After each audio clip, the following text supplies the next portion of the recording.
everybody. Today our group is going to cover Starbucks. My name is Lawrence Bussey. I'm Jackson. Gabriella. I'm Isabella. Ashley. I'm Ava. Today this is what we're going to be covering. We're going to start with the company's history, then move on to an environmental analysis. We'll cover our current marketing strategy and our competitor analysis. We're going to start with history. Alright, so in 1971, Starbucks was founded by Gavin Broker, Zev Ziegel, and Howard Schultz. They were originally just a coffee shop, like where they sold coffee equipment and coffee beans and teas. They did not sell any like fancy drinks. They were not a cafe or anything, and they had no interest in becoming a cafe. And then in 1980, they ended up opening 4 more stores because they were really popular. And then in 1981, they met Howard Schultz through the company Hammerclast, and he sold them their coffee equipment, and they needed a new head of marketing because they wanted to expand their business more, so they hired him as their head of marketing. And then in 1982, he took a trip to Italy and saw all of their fancy coffee shops there, and he loved them, and he wanted to turn Starbucks into a coffee shop like the ones in Italy. But the 3 founders of Starbucks did not like that idea, and they had no interest in it, so they let Howard go. And then in 1985, he opened his own coffee company, and he ended up opening 11 stores, and it was the cafe that he dreamed of. And then in 1987, Starbucks was losing business, so they ended up closing their company, and Howard Schultz purchased it and merged his 2 companies together and created what is now Starbucks. And then within 2 decades, they had 2,500 stores, and they opened their first store outside of North of America. And then in 2000, he stopped being the CEO and took on a role as the global strategist. We're now going to move on to our environmental analysis. So the company now, 3 main focuses of our organization is our impact on the environment and sustainability, profit over time, and our locations.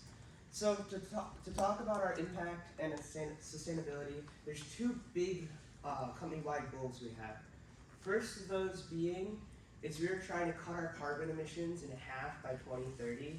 We're going to do this by watching where we set up our stores, how we package and produce our products, and touching base with everybody in our supply chain. And then on the side of sustainability, in order to give our customers a quality product, we care greatly about how our product comes from the farm all the way to the consumer. We don't start in some sort of transaction with some farmer from a different country. We help nurture good sustainable farming practices, and that leads into having a high quality product that people can trust. Moving on to the economic side, our profit over time has to do with our value-based pricing. Instead of pricing our products to compete with other coffee shops and other cafes, what we do instead is we price it based on the demand for the product. Meaning that the prices at a Starbucks might change season to season, month to month, depending on if something's selling. This allows for us to get our entire line of products out of our door, minimizing waste and maximizing profit. So if you don't like something, it might be a little cheaper next week. Then we're going to move on to our locations. We are currently and steadily expanding. We currently have over 35,000 stores in 84 countries, with 15,000 of these being located in North America. Cool. So for our environmental analysis, we have 4 main aspects. Those are the competitive, the economic, the technological, and socio-cultural.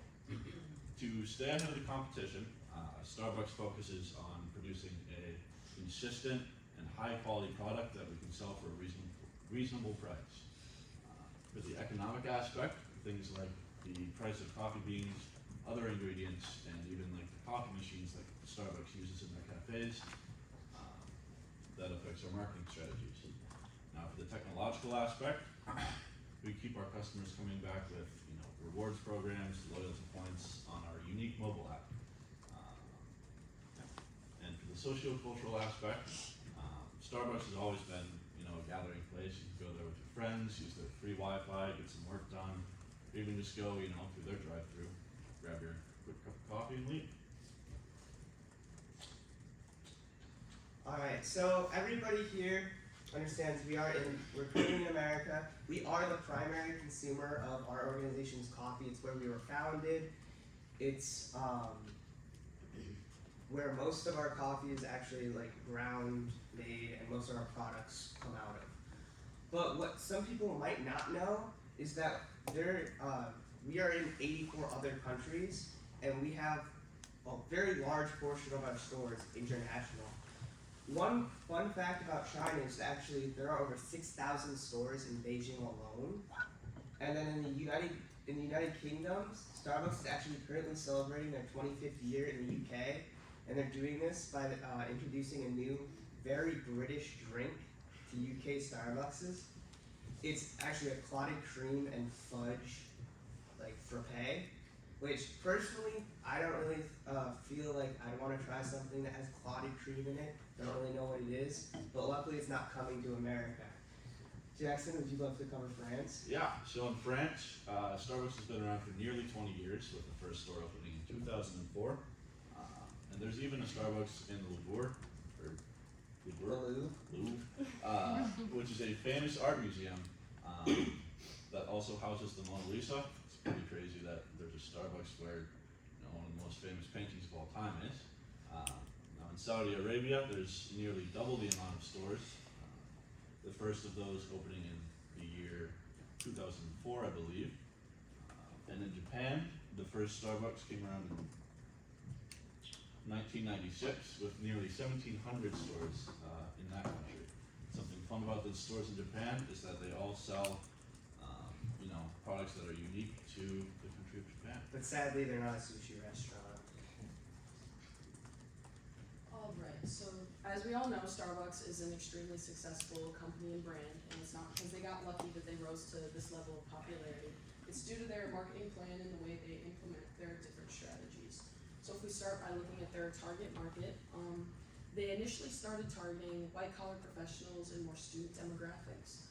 But through their product differentiation, they were able to build the vast target market that we see today, and geographically vast as well, with tens of thousands of locations all over the world. This product differentiation are things like their seasonal drinks, their holiday drinks, cake pops for younger ages that come into the stores, and the fact that any given location claims to be able to make over 87,000 different drink combinations.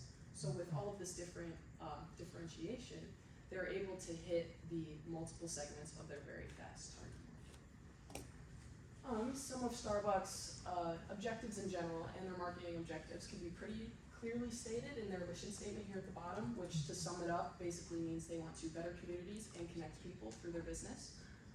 A prime example of this is their Community Store Initiative program. This program launched in 2016, and initially they wanted 15 stores in the US in underserved communities. They worked with nonprofits, civic leaders, and local artists even to kind of come in, create a creative space, as well as generating a lot of economic development and direct and indirect jobs in the areas.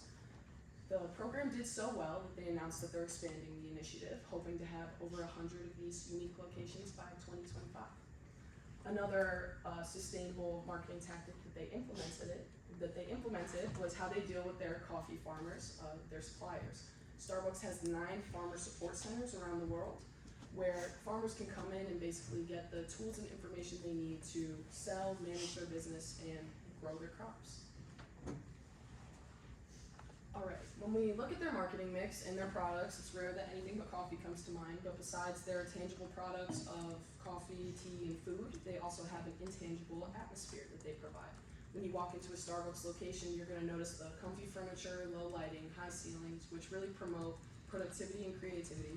Whereas if you go into a competitor, for example, like Dunkin', they have bright, harsh lighting and a more bustling atmosphere that more closely resembles a fast food chain.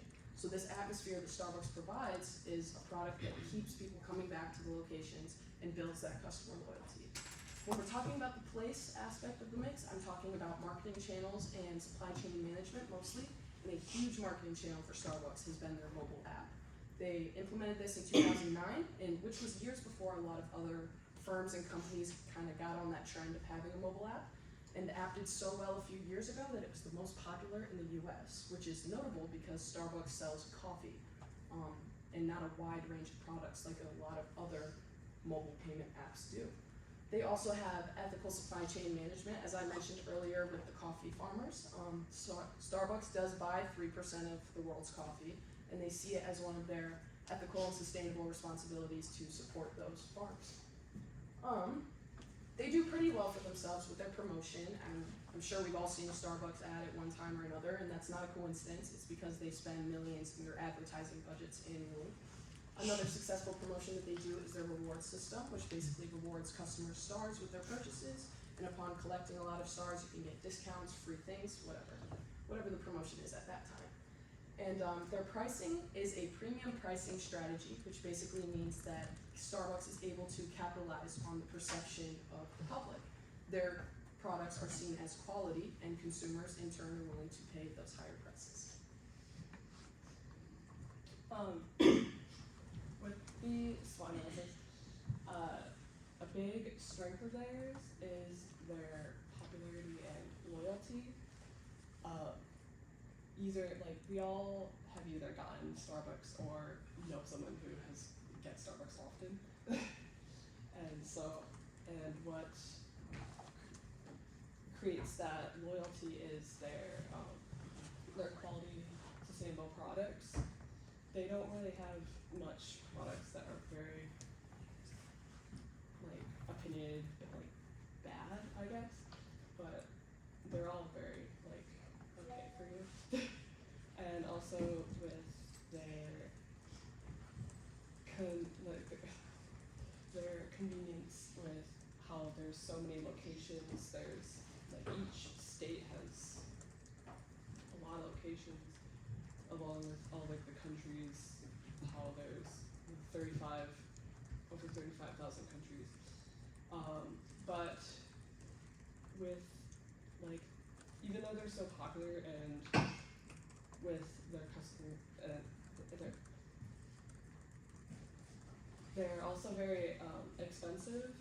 It creates a lot of since they're marketed towards their middle upper class. So a lot of the lower class can't really afford their expensive products, and so it's You're paying for the quality of the product is a big thing with it too. It's like we offer quality coffee, we pay quality prices. For the lack of uniqueness, we have a lot of coffees. But a lot of the competitors with the chain companies and the local shops, they all sell the same thing. The only difference is the quality or price, and with how there's the lack of uniqueness, a lot of people get drawn to the cheaper option than Starbucks, more expensive.